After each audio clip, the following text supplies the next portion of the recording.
नमस्कार दोस्तों, आप सभी का एक बार फिर से हमारे चैनल पे स्वागत है। इनकम टैक्स में एक सीनियर सिटीजन को मिलने वाले टैक्स बेनिफिट्स के बारे में आज इस वीडियो में हम डिस्कस करेंगे।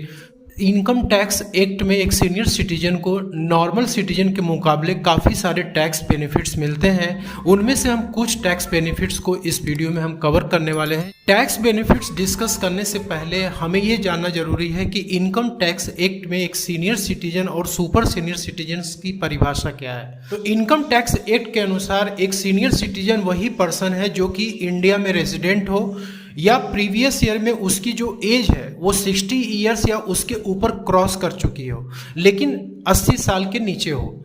मतलब कि प्रीवियस ईयर जैसे 22-23 की एग्जांपल ले ली जाए तो मान लीजिए कि 22-23 में आप 31 मार्च 2023 तक किसी भी दिन यदि आपने 60 ईयर्स के ऊपर उसके ऊपर यदि अपनी एज कंप्लीट कर ली तो आप एक सीनियर सिटीजन माने जाएंगे। सुपर सीनियर सिटीजन वो पर्सन होता है जो कि एक रेजिडेंट हो इंडिया में और जिसकी एज 80 ईयर्स या उससे ज़्यादा हो in any previous year. Normal citizen के मुकाबले सीनियर सिटीजन और सुपर सीनियर सिटीजन्स को मिलने वाली जो पहली टैक्स बेनिफिट होती है वो होती है बेसिक एग्जेम्पशन लिमिट की।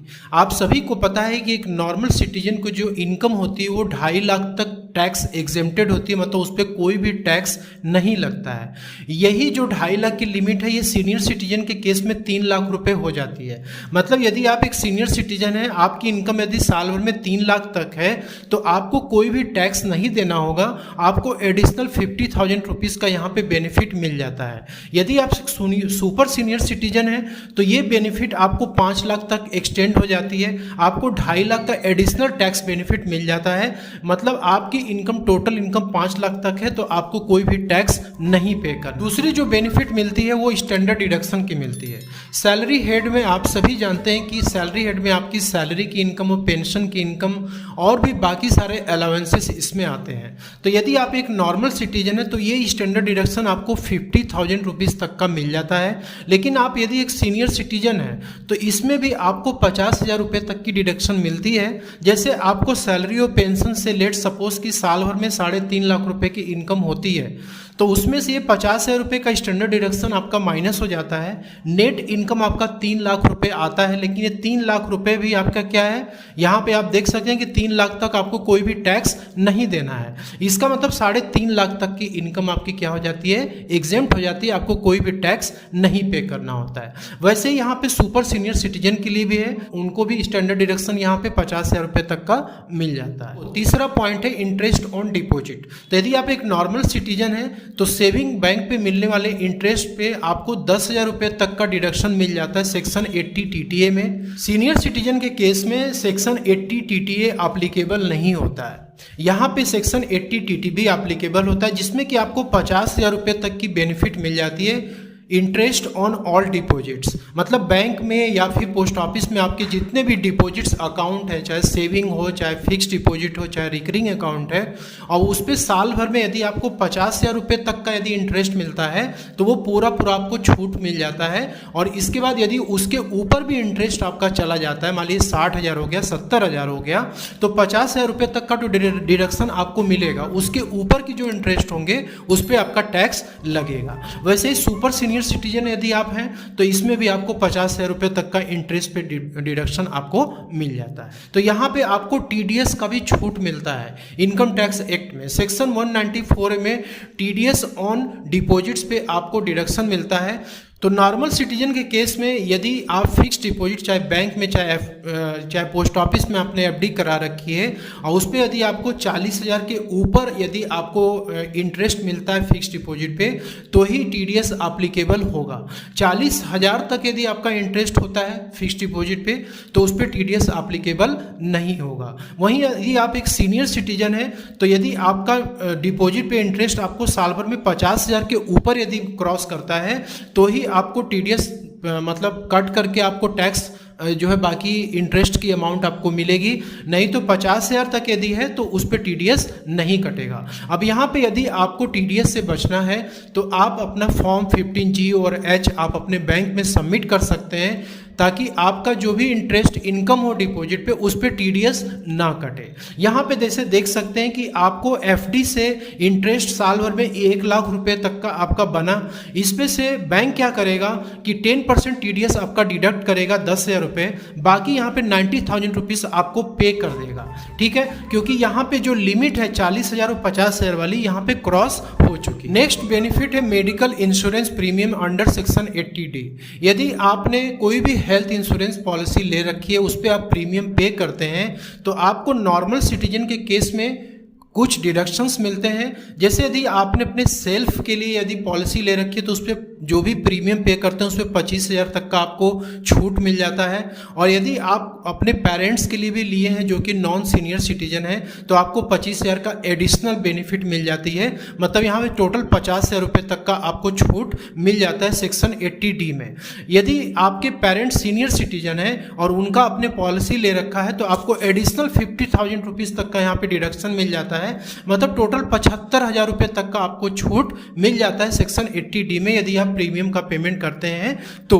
वैसे यदि सीनियर सिटीजन यदि आप हैं और साथ में आपके पेरेंट्स भी सीनियर सिटीजन हैं तो उस केस में हेल्थ इंश्योरेंस प्रीमियम पर 50,000 आपको मिलेगा, 50,000 आपको पेरेंट्स के लिए मिलेगा। टोटल 1 लाख रुपए तक का यहाँ पे डिडक्शन आप लोग को मिल जाता है। सुपर सीनियर सिटीजन के केस में भी यही चीज़ है, 50,000 तक का डिडक्शंस मिल जाता है टोटल 1 लाख रुपए का। यदि आपने हेल्थ इंश्योरेंस पॉलिसी नहीं ले रखी है तो भी आपको डिडक्शन मिलता है मेडिकल एक्सपेंडिचर पे, लेकिन मेडिकल एक्सपेंडिचर केवल और केवल सीनियर सिटीजन के लिए ही अवेलेबल है। और यहाँ पे प्रिवेंटिव हेल्थ चेकअप के लिए भी 5,000 रुपया जो आपको है वो भी मिलता है, लेकिन इस प्रीमियम अमाउंट में ही इंक्लूडेड होता है। नेक्स्ट बेनिफिट मिलती है सेक्शन 80 DDB में जो कि ट्रीटमेंट ऑफ स्पेसिफाइड डिजीज के लिए यहाँ पे डिडक्शंस मिलता है। Specified disease section income tax act में कि क्या क्या डिजीज के लिए आपको यहाँ पे डिडक्शंस मिलता है वो यहाँ पे लिस्ट आप देख सकते हैं। यदि आप इस डिजीजेस के आप ट्रीटमेंट कराते हैं उस पर जो भी आपका मेडिकल एक्सपेंडिचर होता है तो उस पर आपको डिडक्शंस मिलता है। तो यदि आप एक नॉर्मल सिटीजन है तो आपको मेडिकल एक्सपेंडिचर स्पेसिफाइड डिजीज के लिए 40,000 रुपये तक का मिल जाता है। वहीं यदि आप एक सीनियर सिटीजन हैं तो ये डिडक्शन आपको 1 लाख रुपए तक मिलता है मेडिकल एक्सपेंडिचर के लिए। वहीं यदि आप एक सुपर सीनियर सिटीजन हैं तो वहाँ 1 लाख रुपए वहाँ भी आपको ट्रीटमेंट के लिए मिल जाता है। नेक्स्ट बेनिफिट की बात की जाए तो payment of advance tax. Advance tax के पेमेंट करने के लिए भी आपको यहाँ पे बेनिफिट मिलती है। सेक्शन 208 के अनुसार यदि किसी भी पर्सन की एस्टिमेटेड टैक्स लायबिलिटी साल भर में यदि 10,000 या उससे ज़्यादा की है तो उसे एडवांस टैक्स पे करना होता है। ठीक है, लेकिन एक नॉर्मल सिटीजन के लिए ये जो प्रोविज़न है कि 10,000 के ऊपर यदि जाएगा तो उसे एडवांस टैक्स पे करना होगा। लेकिन यदि आप एक सीनियर सिटीजन है तो उस केस में आपको ये एडवांस टैक्स की पेमेंट नहीं करनी होती है, लेकिन शर्त यह है कि आपको इनकम किसी भी बिजनेस से या प्रोफेशन से नहीं होना चाहिए।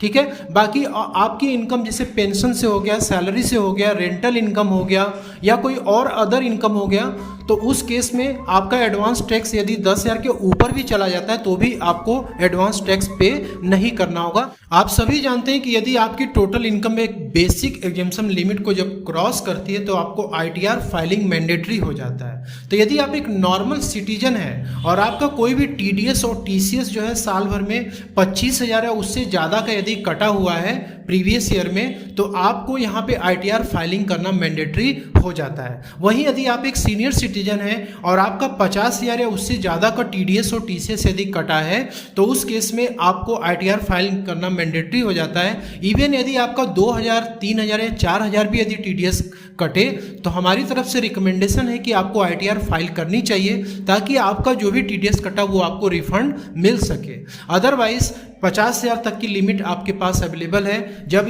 50,000 या उससे ऊपर होगा तभी आपको ITR फाइल करना पड़ेगा। वैसे सुपर सीनियर सिटीजन के लिए भी यही बेनिफिट आपको अवेलेबल। तो बजट 2021 में रिसेंट इनकम टैक्स एक्ट में कुछ अमेंडमेंट किया गया था। उसमें एक सेक्शन 194P जो है इंट्रोड्यूस किया गया था। तो उस सेक्शन में ITR फाइलिंग से रिलीफ प्रोवाइड की गई थी। स्पेशली सीनियर सिटीजन को ही ये बेनिफिट दी गई थी कि उन्हें ITR फाइल करना मैंडेटरी नहीं है, लेकिन उसके लिए कुछ कंडीशंस को फुलफिल करना जरूरी है। सबसे पहला कंडीशन ये है कि आपकी एज 75 ईयर्स से ऊपर होनी चाहिए। दूसरा, जो आपको इनकम का जो सोर्स है वो इंटरेस्ट या फिर पेंशन से ही होना चाहिए। यदि आपका केवल इन दो सोर्सेज से ही इनकम आ रही है तो उस केस में आपको 194P के अकॉर्डिंग आपको ITR फाइल करना मैंडेटरी नहीं होगा। आपको सिर्फ क्या करना है, आपको बैंक में जाकर के एक डिक्लेरेशन सबमिट करनी है कि हमारी जो इनकम है वो केवल इंटरेस्ट और पेंशन से है। तो बैंक वाले ही क्या करेंगे, वो आपके इनकम पे जो भी जोड़ लेंगे, जोड़ने के बाद जो भी TDS वगैरह काटना होगा काटेंगे, वही आपका ITR भी फाइल करेंगे और आपको ये डिक्लेरेशन सिर्फ और सिर्फ एक ही बार सबमिट करनी है। नेक्स्ट बेनिफिट की बात की जाए जो कि एक सीनियर सिटीजन को अवेलेबल होता है, वो होता है ITR फाइलिंग इन पेपर फॉर्मेट। आप सभी जानते हैं कि इनकम टैक्स रिटर्न की जो फाइलिंग है वो ऑनलाइन कर दी गई है, लेकिन कुछ लोगों के लिए ये जो ITR की फाइलिंग है वो ऑफलाइन मोड में भी अवेलेबल है। वो पेपर फॉर्मेट में ये अपनी ITR को सबमिट कर सकते हैं। तो ये सिर्फ और सिर्फ सुपर सीनियर सिटीजन को ही ये बेनिफिट अवेलेबल है। ये चाहे तो ITR अपनी ऑफलाइन मोड में भी कर सकते हैं और ऑनलाइन मोड में भी कर सकते हैं। बाकी सीनियर सिटीजन और नॉर्मल सिटीजन के लिए ITR फाइलिंग ऑनलाइन है, वो ऑनलाइन ही फाइल कर सकते हैं। नेक्स्ट बेनिफिट होता है LTCG यानी long term capital gain tax on share market and mutual fund. तो ये नॉर्मल सिटीजन और सीनियर सिटीजन दोनों के लिए अवेलेबल है। यदि आप म्यूचुअल फंड या शेयर मार्केट में इन्वेस्टमेंट करते हैं, उस पर आपको 1 लाख रुपए तक यदि गेन होता है, ठीक है, तो उस केस में आपको कोई भी टैक्स नहीं लगता है। जो कि long term capital gain tax बनता है वो आपके केस में नहीं लगेगा यदि आपका गेन 1 लाख तक होता है तो। और यदि आपका यही लॉन्ग टर्म कैपिटल गेन यदि 1 लाख के ऊपर क्रॉस कर जाता है तो फिर आपका टैक्स लगेगा, वो आपको पे करना होगा। तो बढ़ते हैं नेक्स्ट बेनिफिट के ऊपर कि यदि आपकी इनकम 5 लाख रुपए तक है तो ये सभी लोगों के लिए टैक्स फ्री है, चाहे नॉर्मल हो, सीनियर सिटीजन हो, सुपर सीनियर सिटीजन हो, सभी के लिए ही ये एप्लीकेबल है। जैसे यदि आप एक सुपर सीनियर सिटीजन है तो 5 लाख तक तो आपकी इनकम वैसे भी एग्जेम्प्ट होती है, ठीक है। लेकिन यदि आप एक नॉर्मल सिटीजन है या फिर सीनियर सिटीजन है तो आपका जो भी एग्जेम्पशन लिमिट है उसके ऊपर जितना भी आपका इनकम होगा, लेकिन 5 लाख के यदि नीचे है तो आपको 87A में 12,500 रुपये तक का आपको डिडक्शन मिल जाता है और आपकी जो टोटल इनकम होती है वो नील हो जाती है, आपको टैक्स उस पर नहीं लगता है, ठीक है। अब नेक्स्ट यहाँ पे बात करते हैं लास्ट जो टैक्स बेनिफिट मिलती है वो होती है सेक्शन 80C की, जिसमें कि आपको 1.5 लाख रुपए तक का डिडक्शन मिल जाता है। यदि आपने NPS वगैरह में कंट्रीब्यूशन की है तो आपको 50 रुपए का एडिशनल डिडक्शन मिल जाता है। तो टोटल 80C में डिडक्शन आपको 2 लाख रुपए तक मिल सकता है। तो यदि आप एक सीनियर सिटीजन है, नॉर्मल सिटीजन है, सुपर सीनियर सिटीजन है, सभी के लिए ये डिडक्शंस अवेलेबल है। तो यहाँ पे 80C में क्या क्या एलिजिबल इन्वेस्टमेंट है जिसको कि करने पे आपको ये डिडक्शन 1.5 लाख रुपए तक का मिल जाता है। तो जैसे आपने LIC वगैरह करा रखी है, उस पर आपने प्रीमियम पे किया है, या कोई ELSS का आपने म्यूचुअल फंड ले रखा है, बच्चों की आप ट्यूशन फीस वगैरह आप पे किए हैं, या आप NSC वगैरह में इन्वेस्टमेंट करते हैं, या फिर आपने कोई भी होम लोन ले रखा है जिसपे कि आप इंटरेस्ट का पेमेंट करते हैं, तो आपको सेक्शन 24B में डिडक्शन मिल जाता है। लेकिन वहीं आप प्रिंसिपल का जो पेमेंट करते हैं उसका डिडक्शन आप 80C में क्लेम कर सकते हैं। तो यहाँ पे हमने टोटल 13 टैक्स बेनिफिट्स डिस्कस किए जो कि एक सीनियर सिटीजन्स को अवेलेबल होते हैं नॉर्मल सिटीजन्स के मुकाबले, और सुपर सीनियर सिटीजन को भी अवेलेबल होते हैं। और आपको ये बेनिफिट काफ़ी हेल्प करेंगे आपके ITR फाइलिंग में। तो आई होप कि मैंने सारी बेनिफिट को अच्छे से समझा पाया। तो मिलते हैं अगले नेक्स्ट वीडियो में। यदि आपको वीडियो अच्छी लगी है तो आप प्लीज़ इसे लाइक जरूर करिएगा और शेयर जरूर करिएगा ताकि और लोगों की हेल्प हो सके।